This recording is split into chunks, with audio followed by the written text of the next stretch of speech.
Kuģniecība ir tikpat sena kā civilizācija, jo jau pirmotnējos kaldiešu rakstos atrastas vietas, kur pieminēta jūras braukšana. No šīs pašas tautas tikai zem cita nosaukuma cēlies stāsts par Noasu, kādu ciltstēvu, kas būvēja kuģi. Šķiet, ka Kurzemē kuģniecība ir tikpat sena kā iepriekš pieminētie nostāsti.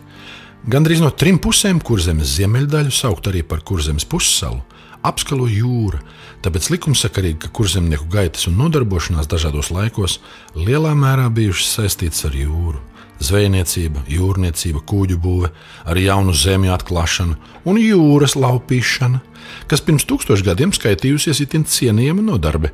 No 4. puses to ieskauj milzu mežu masīvi, kas bagāti ar lietas kokiem.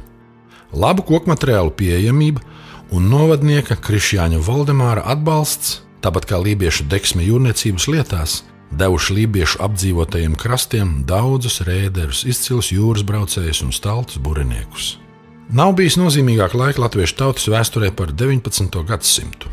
Gadsimta sākumā latvieši bija vēl dzimtļaudis. Tad nāca brīvlaišanas laiks, un kurzemniekiem pirmajiem bija vēlēts izjust brīvības garšu, bet Vidzemē tā nāca gadu vēlāk. Šajā pārmaiņu laikmetā Kurzemē Ārlavas pagastā dzima un auga šī stāsta iedvesmotājs Krišjānis Valdemārs. Valdemāra laiks bija nozīmīgs visas latviešu tautas vēsturē. Daudzējādā ziņā par tādu kļuva tieši pateicoties Valdemāra paša personībai. Valdemārs bija viens no tiem, kurš šai laikā saskatīja milzumu daudz iespēju kā tautsaimniecībā, tā latviešu nacionālās pašapziņas veidošanā un kultūras attīstībā. Viņš zemniekiem pauda idejas par saimniecisko neatkarību un kā pareizo un īsteno ceļu pie tās tikt redzēja latviešu pievēršanos jūrniecībai. Jūras lieta nu ir tāda, kas uzticamiem vīriem caur caurim ienes tik brangu peļņu, kāda uz sausu zemi reti atrodas.